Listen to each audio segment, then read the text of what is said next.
that kuna wengine wana peremende, so I called it bread and peremende-based government. In a country that's calling us criminals, a country that is abducting us, a country that has become lawless. Everyone is losing their minds here.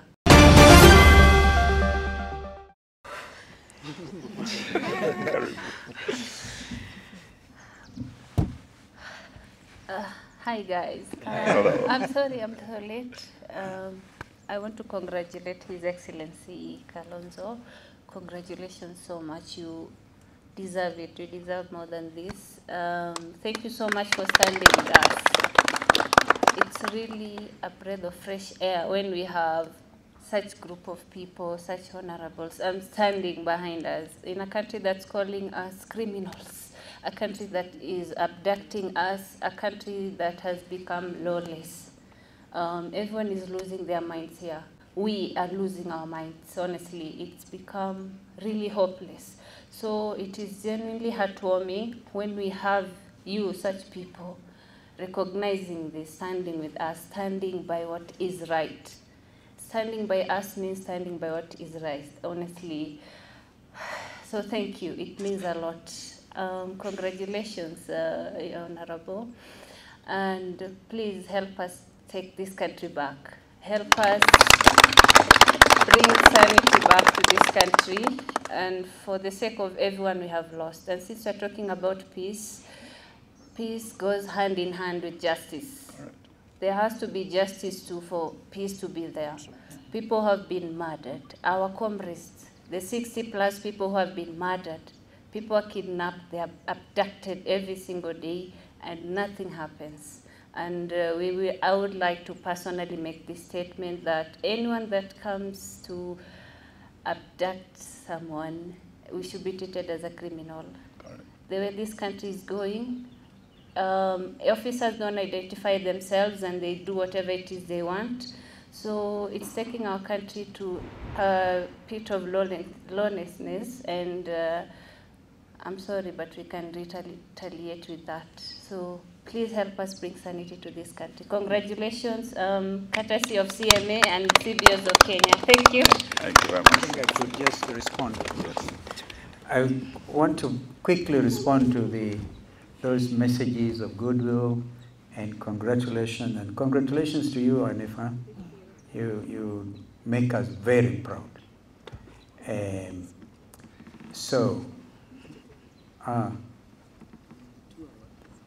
On abductions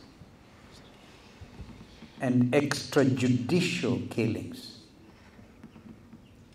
for Kenyans who may not understand that legal terminology, extrajudicial killings simply means that you take the lives of Kenyans contrary to the law. And there's criminal law which establishes how somebody can be hanged. And I remember one time I was responsible for the Ministry of Home Affairs under Mzee Kibaki, and I was brought a list by the Director General of Kenya Prisons, and the list had over 3,000 people on the death row. The death row ni wale wanangojea tu kunyongwa. You hang by the rope, the judge will say, hang by the rope until you are dead. Pronounced dead. Pronounced dead. Anybody who takes life other than in accordance with the law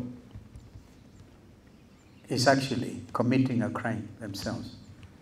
But I can tell you, Mzee Kibaki and I looked at that list, and we said, nobody has the right to take anybody else's life. Even Mzee Kibaki, who could have signed, decided to commute those sentences to life in prison. What we need to do, our legislators, is you now have to define what is the meaning of life in prison. What is the meaning of life imprisonment? I think is one issue which is outstanding. In Rwanda, they do not have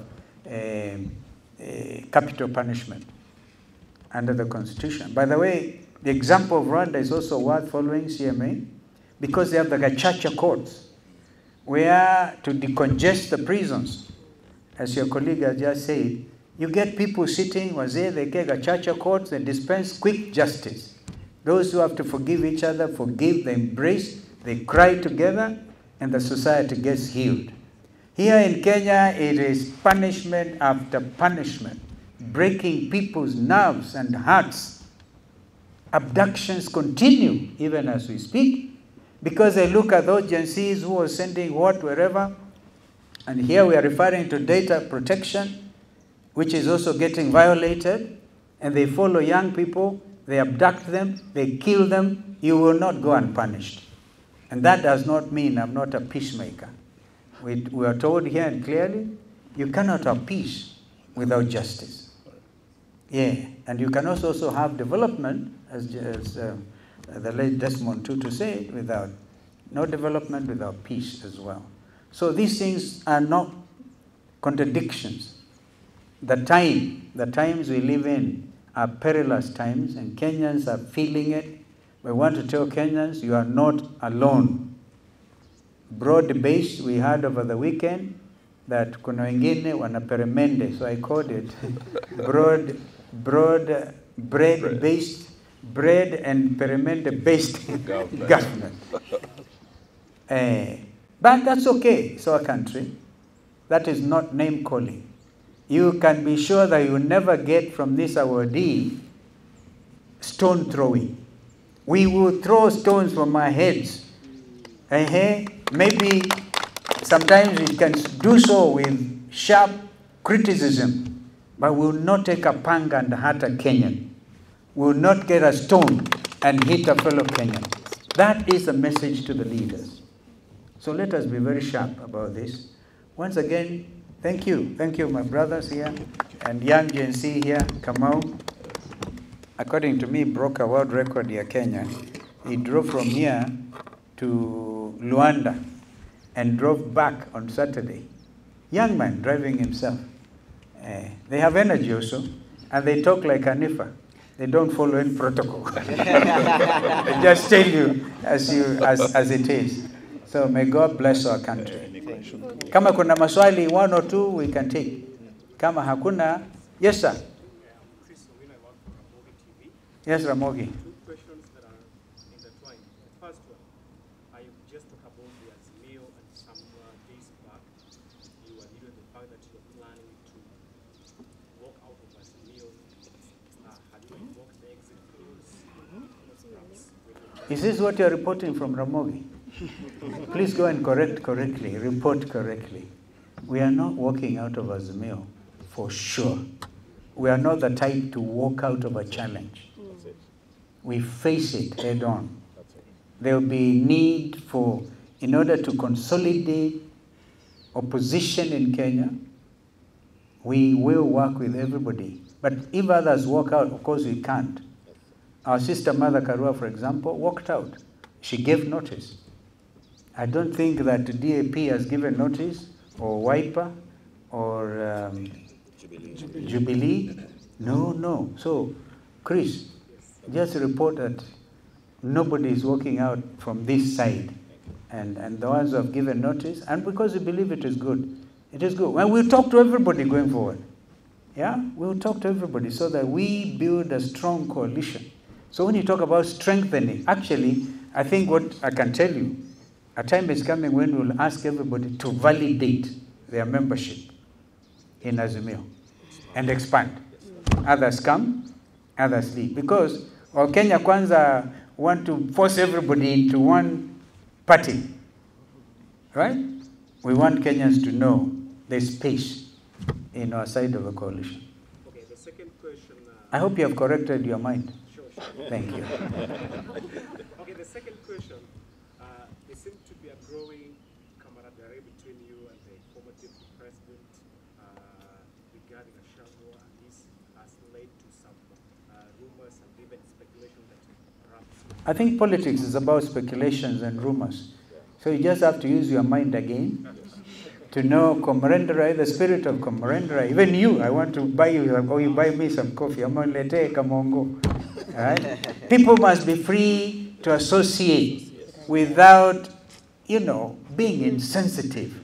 The time for hard talk is coming. Thank you. Sawa, kuna ingine? Ya mwisho sasa.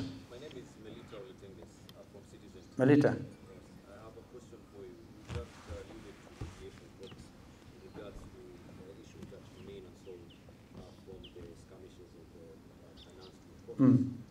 Is this also sort of extending an olive branch or anticipation of the same from the Kenya Congress? No, he just remind, I think it was Ruto himself who said, there will be compensation. Kenyans are waiting.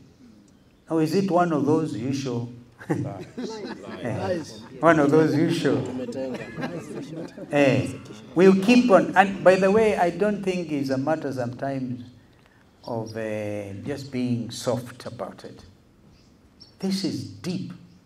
Kenyans are hurting. Their parents are waiting. There are still parents asking, where are our children? And you hear Inspector General of Police saying, these are not under police. Who else carries pingu? Kama yule jamaa amezikwa kule Siaya, juzi. Found abducted or something na pingu. Nani anabeba pingu? Yeah. We have evidence of young people who were arrested and dumped in the rivers. Some in I think, Murang'a, Kware. The Kware issue, by the way. And here I want to make a very clear statement. If there is government still in place, can you go and clear Kware? Yani isafishe majeshi yende pale isafishe hapo na hapo mahali patengenezwe. So it's not enough to go and tell the world in Baku. Baku is the capital of Azerbaijan. Kwamba, hey, we are cleaning the Nairobi River. Start with the quarry. And maybe there are still more bodies there in Kware. So we must stop this. I was going to use a term which is not mediation free. Thank you. Thank you. Hanifa.